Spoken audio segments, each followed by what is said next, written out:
early Tuesday morning, and we have a jam-packed schedule. It seems like the legislature loves to just stack things up all at one time. This week's time is around 9 o'clock, the morning hours anyway, on Wednesday. So we need as many of you down at the Capitol as possible, prepared to testify, prepared to put in red and green cards. And there's no shortage of topics that we're going to be covering, that the legislature is going to be covering this week, from transparency to censorship to carbon capture, ethics, and the list goes on and on, parental rights. So we have a jam-packed episode for you this morning, and we are going to try and do it in record speed so that Chris can get to the Capitol to testify against one gnarly bill. So in particular, which we will get to. All right, let me start out with the scripture of the day. It's Psalm chapter 134. It's the whole chapter, but don't sweat it. It's only 3 verses. Okay, here we go. It says, "All his loving priests who serve and sing, come and sing your song of blessing to God. Come and stand before him in the house of God throughout the night watch. Lifting up your hands in holy worship, come and bless the Lord. May the Lord whom you worship, the mighty maker of heaven and earth, bless you from Zion's glory." And I believe this is another aspect of service to the Lord that's going to be increasingly important as we move forward, and that's worshiping through the night. You know, fasting is an act of service that draws us closer to the Lord by depriving ourselves of food and bringing our body and soul into submission, by not letting our stomachs and minds rule us, but instead choosing to dedicate that time and energy to seeking the Lord. The night watch worship is similar to fasting, but instead of food, we forego sleep in order to ensure that the Lord is blessed and honored even as the rest of the world is sleeping. So, when David recovered the Ark of the Covenant, he established a tent, David's tent, in it, for which the priests were to serve the Lord 24/7 with prayers, worship, and sacrifice. And notably, his son Solomon inherited the greatest time of peace and prosperity, perhaps in all of human history, since the Garden of Eden. And I'm convinced that there's a direct connection between bringing a sacrifice of praise, truly sacrificial, sacrificing sleep in the night hours and around the clock. I'm convinced that that is a key to blessing the next generation with peace and prosperity. Yeah. And while we do all of that, Danielle, it is equally important that we always keep in mind why we're doing it. T.S. Eliot said that, the last temptation and the greatest treason is to do the right thing for the wrong reason. God looks at our motives as well. So if we're Yeah. fasting, praying, and all of the things that are objectively good, we don't want to sully or contaminate those actions by having a diluted motive. We always want to make sure that we're doing the right things for the right reasons. Because even the exercise of religious diligence can become an exercise in pride and ego, and it's very, very subtle. And so we have to remember to do things in humility and always be purifying our motives for why we are doing them, not for ourselves. We're doing them to glorify and advance the kingdom of God. And that is where the real blessing comes. Amen, Chris. That's so true. I think it's so easy to get caught up in kind of that religious spirit where it's easier to be disciplined and not have to have too much heart into it, rather than it is to actually spend the time and unpack why we're doing what we're doing. So, Exactly. I mean, you look at the Pharisees. I mean, the yeah. Pharisees did everything so punctiliously. They followed all the rules. They did all the fasts. They did all the rituals. And yet Jesus called them a brood of vipers. On the outside, you look good, but inside, your heart is corrupt. Yeah. So that's because of their Yeah. motives and their attitude. So It's let's true. check our motives. All right. Check our motives. Well, that's a good word for us getting into some salty, salty things today. Why don't we start, Chris? Okay. I'll mention what's going to be this afternoon first, which is House floor debate and Senate floor debate. The first thing up on my list is House Bill 304 by Representative Robbie Carter. And this is his bill related to CCS expropriation that would put the hearing venue, I believe, in local in local government's hands rather than in, at the whim of whatever other, I don't know, Exactly. whatever other cause, right? Even though when it comes to injection wells, that's what we're talking about under his bill. You are required under his bill to bring any action to expropriate any piece of property in the parish where the property owner are located, and that is, I think, a matter of basic fairness. Yeah. And so it's a good bill.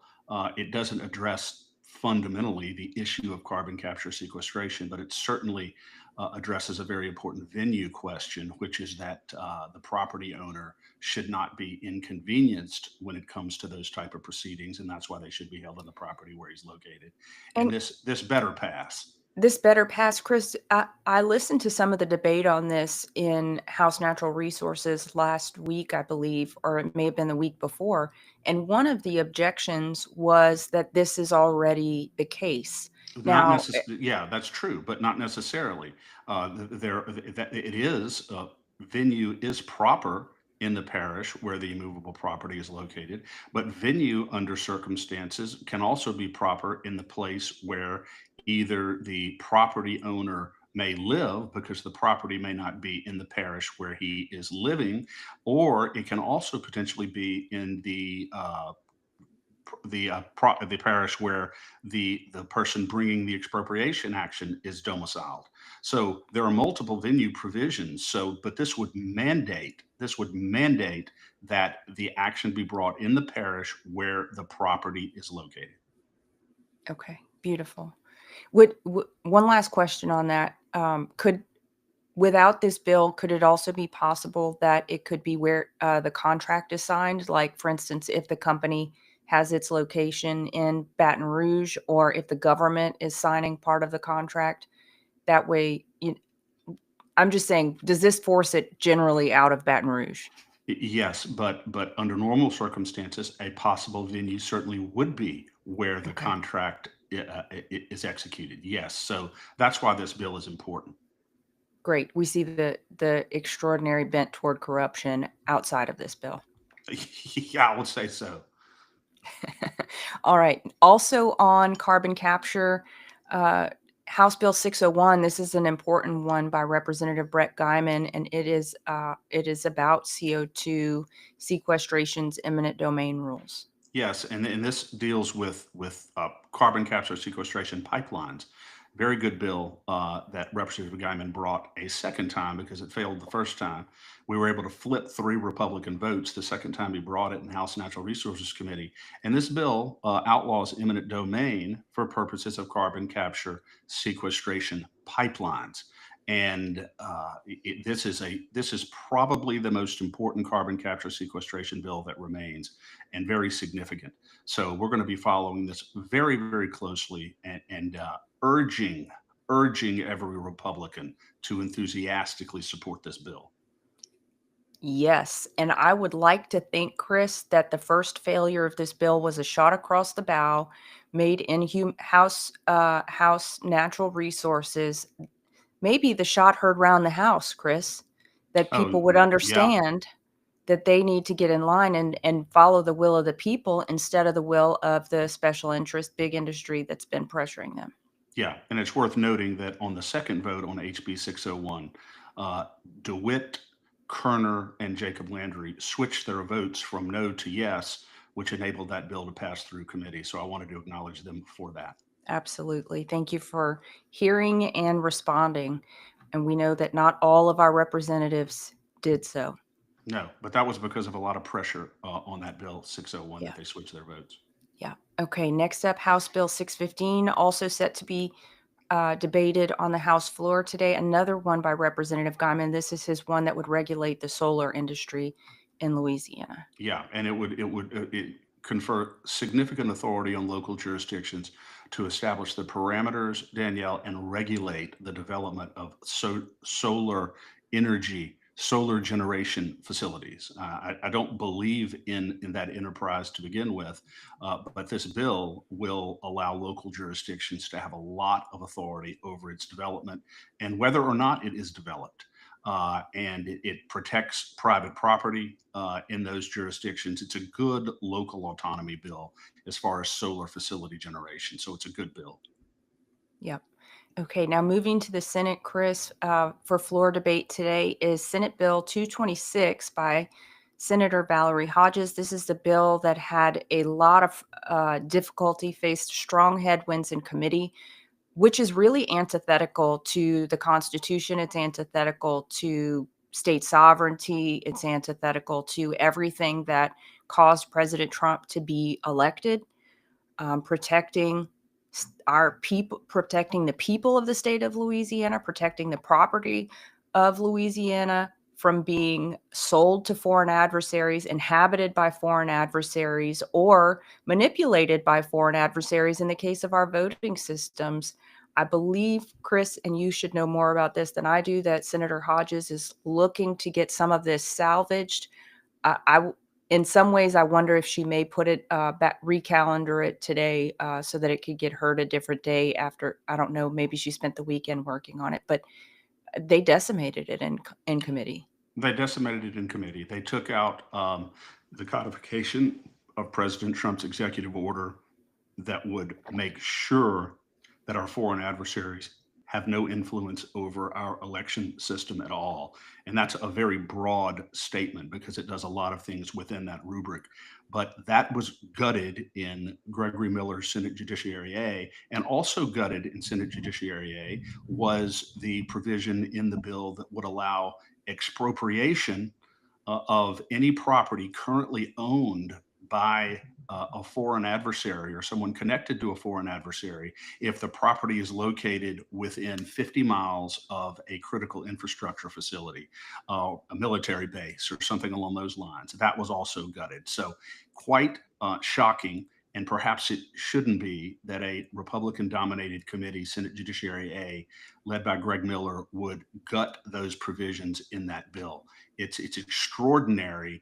And Nancy Landry made a couple of what we believe are flagrant misrepresentations in that Yeah. hearing in order to get that bill killed, specifically with regard to elections. So the bill is limping into the Senate in current posture. But as you said, Danielle, Senator Hodges is trying to do something to resuscitate it. And there can be amendments put on there to put those provisions back in the bill. Hopefully, there's the will to do it. I know there's been a lot of fallout from the actions that occurred in Senate Jude A, and hopefully the legislators are hearing it. And hopefully there are some smart senators who understand how important this is.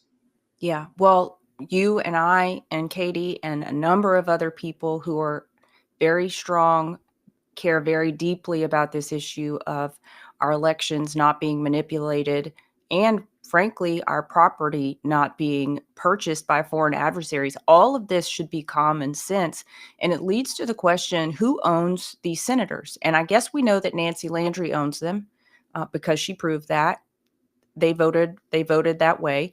Uh, so we'll see. We'll see if the voice of the people is able to triumph in this case as well.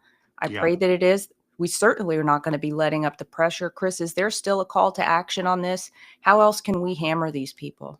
I would call your state senator. Call your state senator because this will be going on the House floor. Danielle, when is this going for? Senate floor. It's scheduled for today.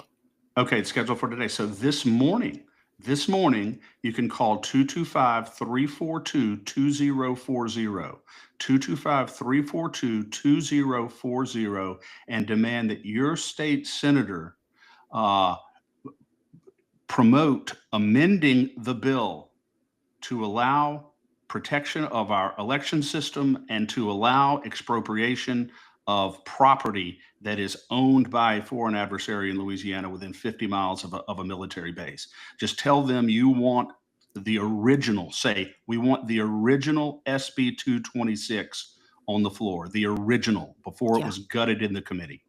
And please take to social media as well, Facebook and Twitter. Follow, you can go and amplify the work that LCAG is putting out there. You can amplify the work that the State of Freedom is putting out there. There are a number of others who are very, very energized on this issue. So make your voice heard on social media so that your neighbors and friends and relatives also know that, our state Senate is up to some shenanigans and it needs to be rectified. Absolutely. Okay. Next up is Senate Bill 8, Chris. This is by Senator Jay Morris, and this relates to making it easier to hire and fire in the state. Yeah, a lot of current employees in Louisiana, Danielle, are what's called classified civil servants, which makes them virtually untouchable. Very, very difficult to fire, very difficult to demote or discipline because they're Some protected. of our elected officials behave that way, Chris. Some of our elected officials behave that way, exactly.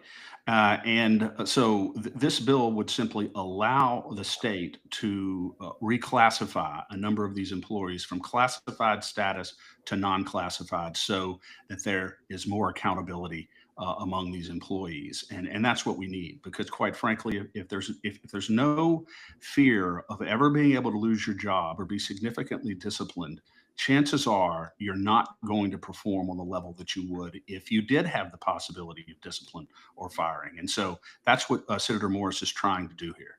Yeah.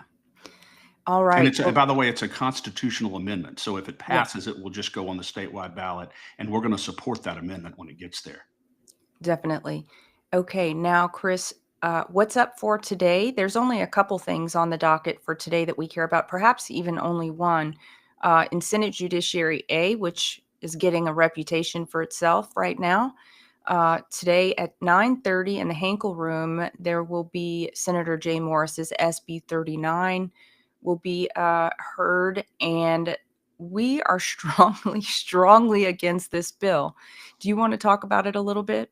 Yeah, I mean, we have a serious over detention problem in Louisiana, Danielle. The Fifth Circuit has said so. The Department of Justice has said so. The Department of Corrections is routinely holding inmates weeks and months after they have served their time. You can't do that in a constitutional republic. You can't do that in a free society. And the Department of Corrections is responsible for properly calculating those out dates and making sure that when people's sentences are served and their dues are paid, that they are released.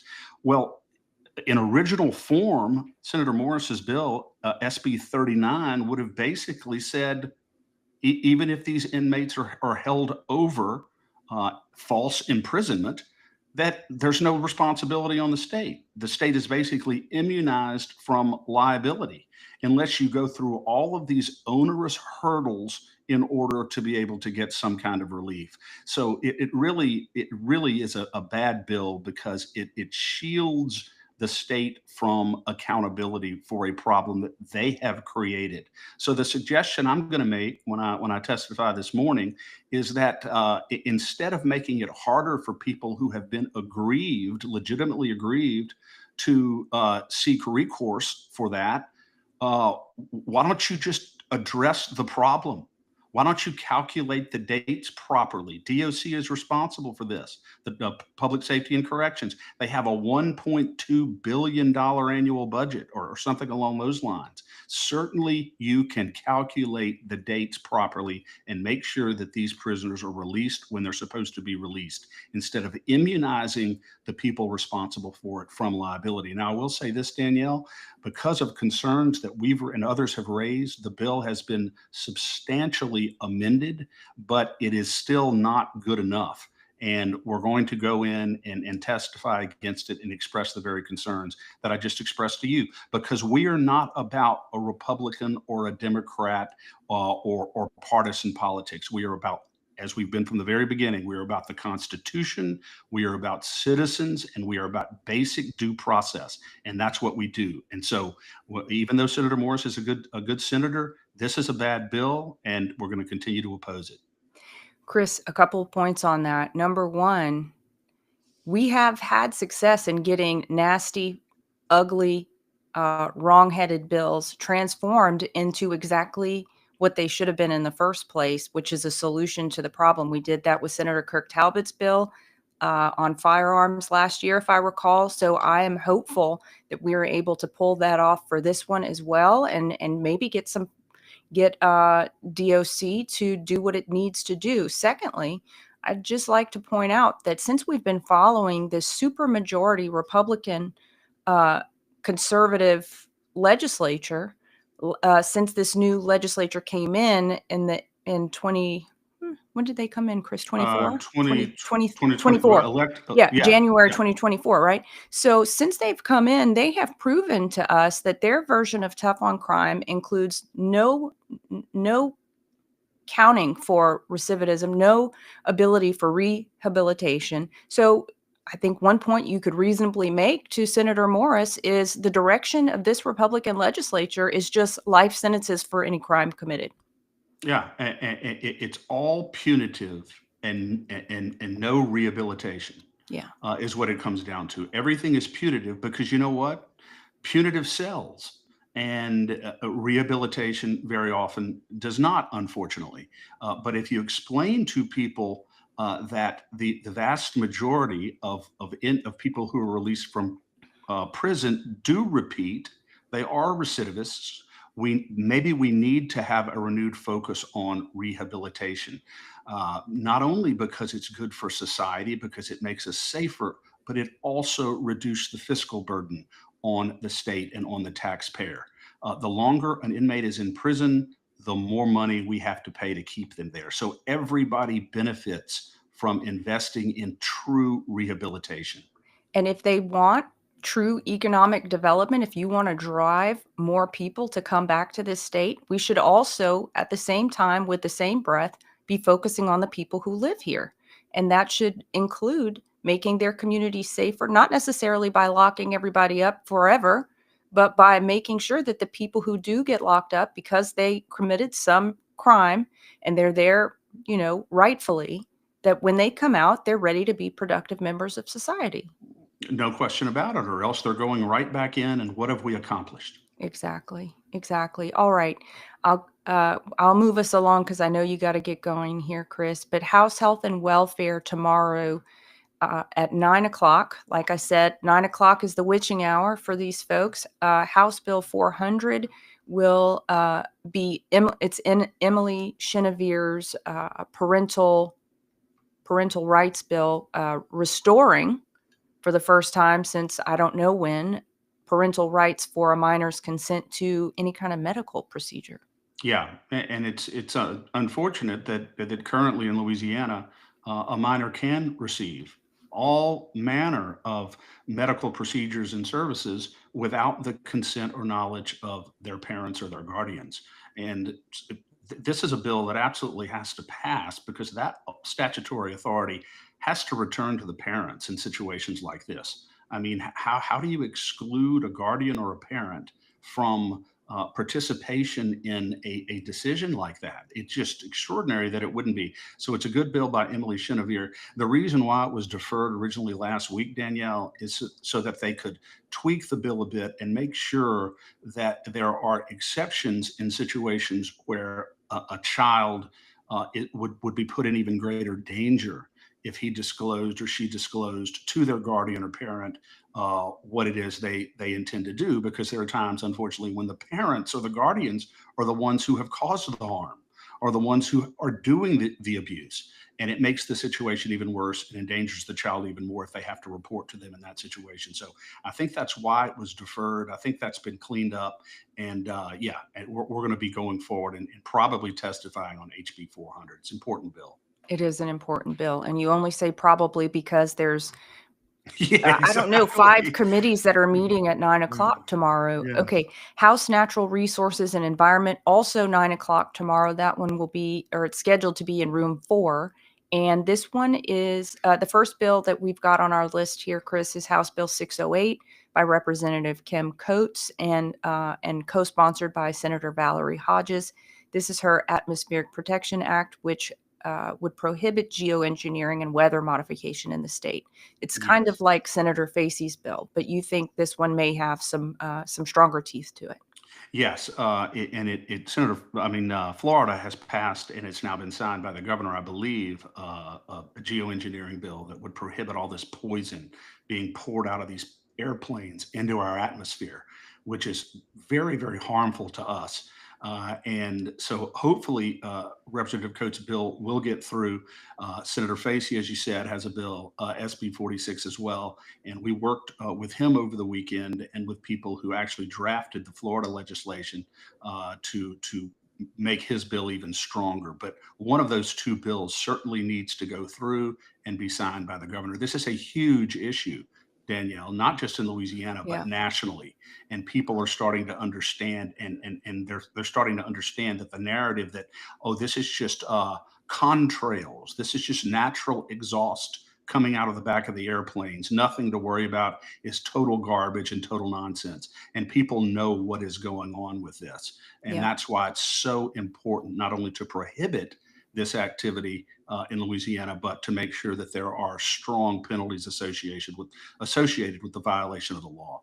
And I'm so thankful we have RFK Jr. over at HHS. I feel like he is one of the people that's in the highest ranks of understanding this, and hopefully we'll see the gaslighting around this stop as well.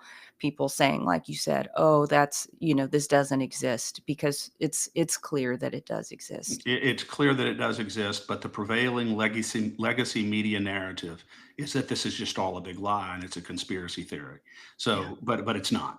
It's not. All right. In House Education tomorrow, which is Wednesday, 9:30 a.m. in room 1, Senator Miguez's SB 117. This would be getting the ultra processed foods out of our public schools. Yeah, we strongly support this bill, and it is similar to Senator McMath's bill as well. But yeah, just getting out all the garbage, all of the dyes out of our food that our kids eat. I mean, we Yeah. have an obesity epidemic. The chronic disease epidemic in Louisiana is extraordinary. We're at the very top of the list. And a lot of that comes down to what our kids are eating on a daily basis. You get the junk out of their diet and watch how quickly things improve. Yeah. 100%. All right. I said Wednesday was a big day. Wednesday, 9:30, room 2, House Governmental Relations. There's a lot going on there tomorrow. First is House Bill 160 by Representative Kelly Dickerson, and this is her ethics complaints bill. Very good bill, Danielle. We've been in communication with Representative Dickerson. This is a bill that would require anybody who files a complaint against another person with the state ethics board for violating some state ethics law or some campaign law to disclose their identity. We think it's very, very important as a matter of fundamental fairness and due process that if someone's going to file a complaint, that they have to disclose who they are. That seems very, very basic. The concern that we had that is now being addressed in HB 160 is to make sure that there is protection in the bill against retaliation against someone who files a meritorious complaint. You have a situation where a citizen knows something that's going on or an employee, and they file a complaint against a powerful public official, and they suffer reprisal and retaliation and that sort of thing. And it happens, and it very well will happen unless there is a whistleblower protection in the bill, a prohibition of retaliation, and that's what Senator Dickerson is doing with the bill now. And so hopefully that will be in place going forward, and hopefully we have a good bill that protects both the accused and the complainant when it comes to ethics complaints. Yeah, and we'll be watching this one closely, Chris, because I believe Representative Danny McCormick brought something similar to this last year that got killed in that Oh, committee. And I don't have any space in my life right now to tolerate legislators that want less transparency and that gaslight us into saying that we need less transparency. yeah, and it was Chuck Owen's bill, Yeah. and it Oh, Chuck failed. Owen, that's Yeah, right. it's okay, and it failed in committee, Republican committee. But I think it's got good momentum this year, and hopefully it will pass. Yeah, hopefully it'll pass. Maybe that shot heard around the House from House Natural Resources last week has these guys on full alert. I certainly hope so, and I plan to testify on HB 160. Chris, you need 5 of yourself for tomorrow Yeah, alone. I wish I had what Padre Pio had, which is the gift of bilocation, but I haven't gotten that one yet. No, you haven't. So, if you are listening to this and you are able to get to Baton Rouge tomorrow, if any of these issues are important to you, even if you're not comfortable testifying, please get there and put in a red card, a green card. Your body being in that room staring at those legislators makes a huge, huge difference. No All right, Chris. question about it. Yeah. House Bill 405. This is by Democratic Representative Matthew Willard. We are strong supporters of this bill. It would require the Secretary of State to prepare and publish information about how she's implementing the changes that the legislature sends her to with regards to election law. Tell us what's going on, Nancy. That's the bottom line. Tell us what's going on. Make sure we know every step of the process. If you can post broadly on X and all your social media platforms the date when a judicial vacancy is going to be filled and when an election is going to be held, then you can be equally transparent about the processes whereby you are attempting to procure a new voting system for the state of Louisiana so that we all have an opportunity to weigh in and express our opinions going forward. That is critically important. And Willard's bill will require her to make sure that she's transparent in these important processes. And Chris, I can already hear her objection now. Well, we don't need this bill because I'm already the most transparent Secretary of State in the history of the world. And we don't need any more oversight because No. I know what I'm doing, and Yeah. we are so transparent Yeah. already. Help me And protect you from your own ideas. yes, help me protect you from knowing anything about what I'm doing. Yeah. All right. Yeah. I I really applaud Representative Willard for bringing this bill. It is sorely needed in this atmosphere. And Representative Willard, by the way, is a Democrat, Yeah. which emphasizes even more that we are looking at what's in the best interest of citizens and not the party affiliation of who's bringing a bill. That's right. Okay, next up, Chris, is House Bill 471 by Representative Edmonston.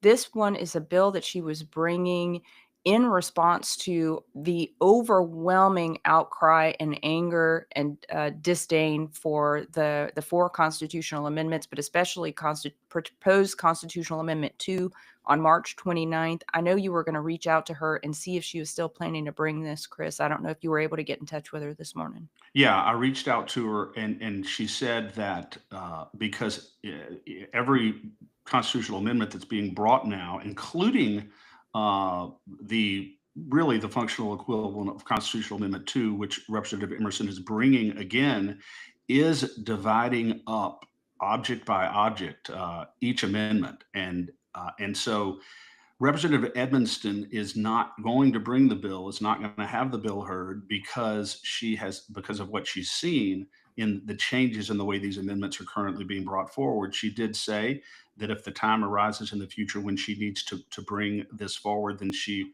will do it. But that's just a decision that she made. My own personal view is that it nonetheless needs to be in law, even though they are abiding by it right now. That probably should be codified, but Representative Edmonston has decided to wait and see. But we are keeping a very close eye on this, and we're going to make the very same objections that we made before if they bring another monstrosity like Constitutional Amendment 2 in the way that it was brought. Yeah, well, Representative Edmonston, I thank her for drafting this bill, and I would also say, I don't want her to be intimidated by the fact that they're saying the same garbage they say all the time. What's the favorite line, Chris, that you love to repeat of the legislators? You are this You're is a solution in search of a That's problem. right. We just did that the one time. We promised never to do it again. Of course, there's no problem in Louisiana, as if they've never heard of something called preemptive legislation. We see the train coming down the track. We see what's happening in other places. So, by God, God forbid we would pass something that would preemptively prohibit something that may become a real threat tomorrow. I'm not sure our legislators understand that concept. Yeah, much less when it has already happen to us. Much less when there's already precedent for it. Yeah. Yeah. Okay.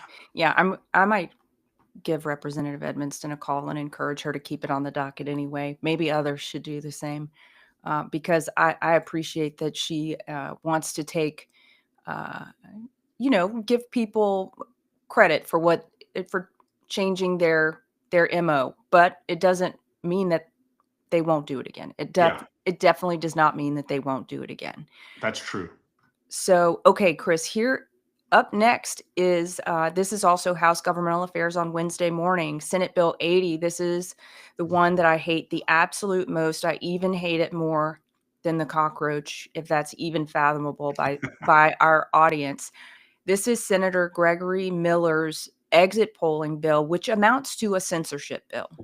It is a censorship bill because it preemptively prohibits ordinary law abiding Louisiana citizens from conducting lawful exit polls. And it restricts that activity to, quote, bona fide news organizations. You know, the ones that we've all come to know and trust so Yeah. much, Danielle, the Hmm. CNNs of the world. So Yeah. if you don't work for CNN or some other legacy media organization, you can't conduct an exit poll at a voting precinct. Unless Where Nancy in, says you can. unless Nancy approves it. Where in the Constitution is that distinction made? Nowhere in the Constitution. You know how you solve the problem, assuming there is someone who's not doing it the right way or someone who's causing a disruption? You call law enforcement, you handle it there. But this is an unconstitutional prior restraint on speech and on freedom of association. Flagrantly illegal. You can't do it. The Constitution makes no distinction, and our legislature should not be making a distinction about who gets to exercise free speech and who doesn't. And that's why this is such an obnoxious and horrible bill. And we have a call to action up on this. The House Governmental Affairs Committee has received a lot of communications already, and I encourage everyone to go to lacag.org and do the call to action on SB 80. Some people say, Danielle, well, this is not really that big of a deal. You know why it's a big deal? It's a big deal because of the precedent that it sets. It Yeah. sets a precedent whereby the government is able to determine who gets to exercise their core constitutional rights and who doesn't. And we don't seek the permission of the government for our constitutional rights. They exist to secure those rights, not make arbitrary distinction about who gets to exercise those rights. That's why SB 80 is an obnoxious piece of legislation. So well said, Chris. And I'd just like to know, and maybe this is something people could put in their comments to the House and Governmental Affairs Committee. Why is Senator slash Chairman Greg Miller carrying Nancy Landry's water? Because we have seen it now. We saw it with the way that they destroyed Senator Hodges' bill on Thursday. Is it Thursday? Tuesday, Wednesday, last Yeah. Wednesday, and now this. I don't appreciate it. And both of these bills, this one is so negative and, as you said, unconstitutional, and Senator Hodges' bill, on the other hand, is patently a protection for the people. Yeah, they have to show the government has to show a compelling state interest in order to be able to abridge fundamental constitutional rights. They've shown no compelling state interest. You know what she said at the hearing? She said that there was some disruption up in in North Louisiana where these 65 and 70-year-old ladies were conducting a very polite exit poll, not disrupting anything. You know what the problem was with Nancy? She didn't like what they were asking them That's about. correct. That's correct. It's not the nature of the activity, it's the nature of the subject matter that she objected to. And that is not a compelling state interest. Just because a Secretary of State does not like what someone's speech or what someone is saying or who they're maybe associating with that's not a constitutional ground to restrict that speech. And our legislators have got to understand that.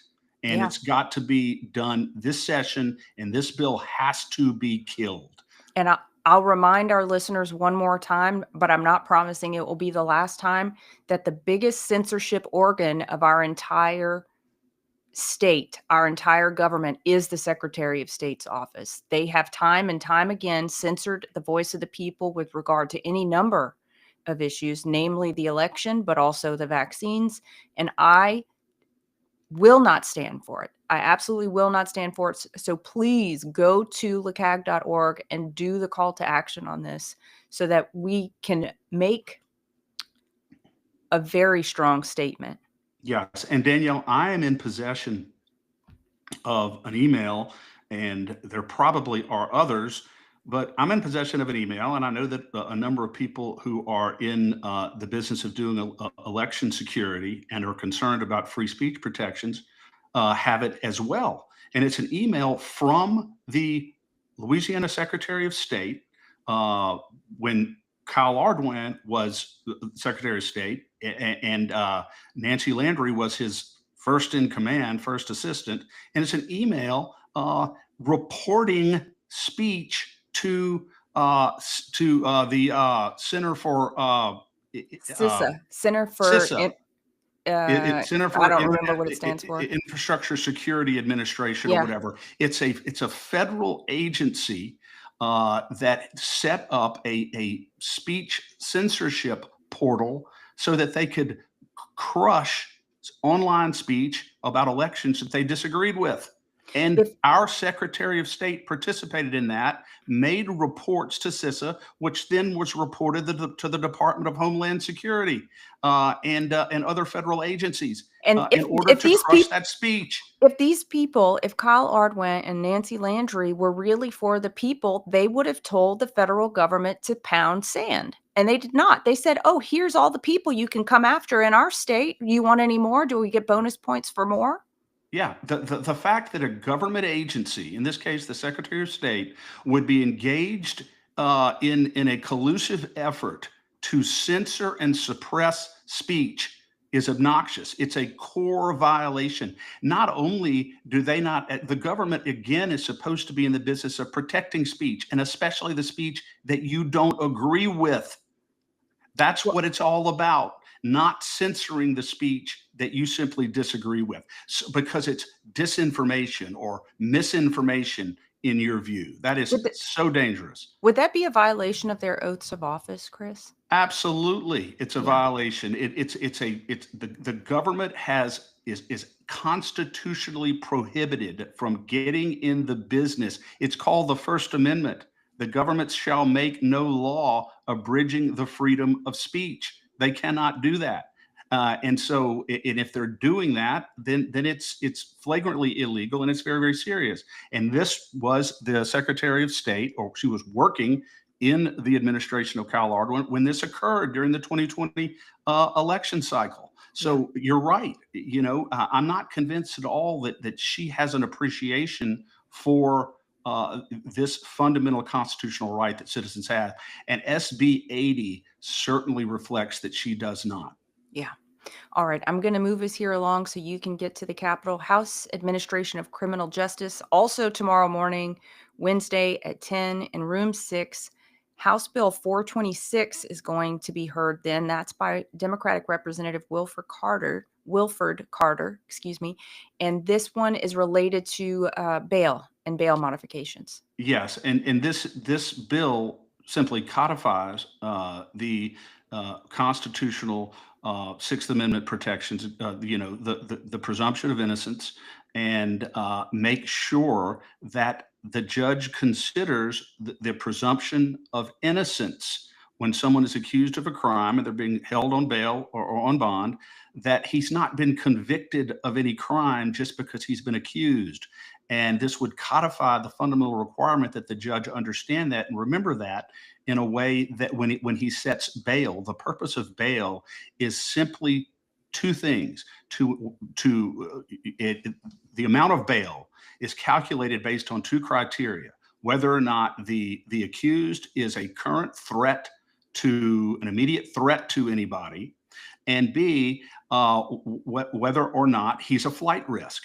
And if those things don't exist or only exist only minimally, then the judge simply has to set bail in an amount that will assure his appearance in court. It Yeah. can't be punitive, and he certainly can't proceed from the false assumption that he's been convicted of something, which he hasn't. Yeah. It's an accusation. It's not a conviction. So I like this bill because it codifies uh, certain core protections that anybody who's accused of a crime by the government should enjoy when it comes to the setting of bond. Yeah. Absolutely. And next up is a bill brought also by another Democratic representative, Representative Denise Marcel. It's House Bill 457. This is one I like a whole lot. It's related to solitary confinement. And we like this one, Chris, because we've seen so many people wrongfully imprisoned, but also people who are there that get thrown into solitary confinement because of the whims of the guards, not necessarily always because they've done something wrong. And even if it is that they've done something wrong, Representative Denise Marcel believes that they should be able to, at least in that circumstance, while they're sitting in a cell by themselves with no contact with any other human being, should be able to read educational materials. We've also asked her if she would include faith materials in this bill so that people could have access to a Bible, to the scriptures when they are in solitary confinement. What better way to rehabilitate people than giving the opportunity for them to pour over the scriptures in a Yeah. dark time? Yeah, a pour over the scriptures. A lot of people are in the process of pursuing GEDs, trade certificates, Yeah. bettering themselves. They make a mistake, they go into solitary confinement. There's no reason to abort that entire process just because they're in solitary confinement. The ultimate goal, again, is to get them to a place where they can be productive members of society. And while solitary confinement is appropriate under certain circumstances, we fully agree with it. There should be an opportunity for them to try to maintain to some degree what it is they're pursuing in the jail, and certainly they should have access to religious materials and to the scripture. Yeah, and that kind of time puts people in severe psychological distress. So having reading materials that are productive would help, I think, a great deal. Yeah, and Representative Marcell's a Democrat. We agree with the bill and we support it. Yep. Okay, last bill on the docket for tomorrow in Senate Transportation, 1 p.m., Room E. Senator Valerie Hodges is bringing an important bill, SB 216, which would it's around the bidding processes at DOTD or related to DOTD the bidding process would discourage delays and incentivize early completion of road projects. I think the entirety of the state could stand up and cheer at this one. We thought the entirety of the state would stand up and cheer at her foreign adversaries bill, so I guess we could The stand to entire be wrong. state, Danielle, the entire state did stand up You're and right. cheer. You're The right. only people who were not standing up and cheering were Republicans on Senate Judiciary A, who couldn't bring themselves to do the will of the vast majority of citizens of Louisiana and protect our elections and protect our infrastructure from foreign adversaries. Well So the said. state, believe me, the state was behind that bill, and the state will be behind this bill as well, SB 216, which will create real incentives for the timely and efficient completion of state road projects and create disincentives when there are unnecessary delays. And I know that, Danielle, this has to be one of your favorite bills of the session. It is because the Berg Bridge is still not completed. If someone from DOTD is listening to that, I'd appreciate a phone call. I've heard that the Berg Bridge is now delayed until July. I don't know if that rumor is true. I have seen that the signal package, which they were allegedly waiting on, has been up. There's now blinking red lights. So what is the stinking delay? What is the delay? This is a community bridge. It's been ongoing for 4 years. We suffered through Hurricane Ida with no ability to cross that bridge. It's absolute disgrace, and I hope that DOTD has put some serious fire underneath the rear ends of the contractor. And I did talk to Senator Valerie Hodges' staff yesterday, Chris, about this bill. I mentioned that to you. asking that debarment be included in this. And for those who don't know, because Chris educated me on debarment a couple weeks ago, it's the idea that if you screw up so bad that it's just unbelievable, you cannot get you don't get the opportunity to bid again. What Senator Valerie Hodges' staff told me was that they did discuss that with Joe Donahue, the Secretary of Transportation. He said that that kind of provision already exists in statute. So I guess we need that statute to be dusted off and used, because I think probably, if I had to guess, Chris, and maybe this is just me, either um, DOTD staff has relatives that are contracting on some of these projects. I can't come up with a reasonable reason for debarment to not be in active use. And maybe we need some billboards about debarment just to remind the contractors while they're on their way to project. If you screw this up, you Right. can never, ever Right. bid again. Yeah, absolutely. And as far as the Bird Bridge goes, Danielle, if I were in DOTD, I'd want to finish that just because I would not want we the people Bayou community all over me on this. I That's really right. wouldn't. I don't want them on my bad side. That's correct. That's absolutely correct. I Well, don't want to Chris, be on their bad side, I should say. yeah, 100%. So, Chris, thank you so much. I know you have to get to the Capitol. That rounds out our what we're following through Wednesday. We will pick this conversation up Thursday morning at 8 a.m., bright and early. Hopefully, I mean, hopefully the majority of things get it seems like everything's jammed into Wednesday, but maybe Thursday will be a day that they do some serious debate on the floor, since they're jamming so much into the committees tomorrow. But Yeah, I think that will so. remain to be seen. And But make sure that everybody shares and subscribes and shares the State of Freedom. We're yeah, spreading the voice of liberty. We have two loyalties: the Constitution and Louisiana citizens, and we are that voice. You're going to get the unvarnished, uncensored truth about what's going on in our government. We are loyal to you 100%, and that's it. And we don't make any apologies about that. And the broader the reach of the State of Freedom, the more informed, the more effective we're going to be, and ultimately the better government we're going to have. So that's what's at stake here. So make sure you share and subscribe the State of Freedom, and also share LACAG, Louisiana Citizen Advocacy Group. Go on, become a monthly member so that we can continue to level the playing field against a big, powerful special interest. We're in the situation that we're in now, Danielle, because of corrupt special interest lobbyists and politicians who have fallen in bed with them. They have to yep. be exposed, they have to be defeated, and we have to return our government to the people. And we are in the process of doing that. And it's such a privilege to be able to do it. And it's certainly a privilege to be able to have such a good wing lady like you, Danielle. Right back at you, Chris. Well, you have a great day. Keep in touch. Look,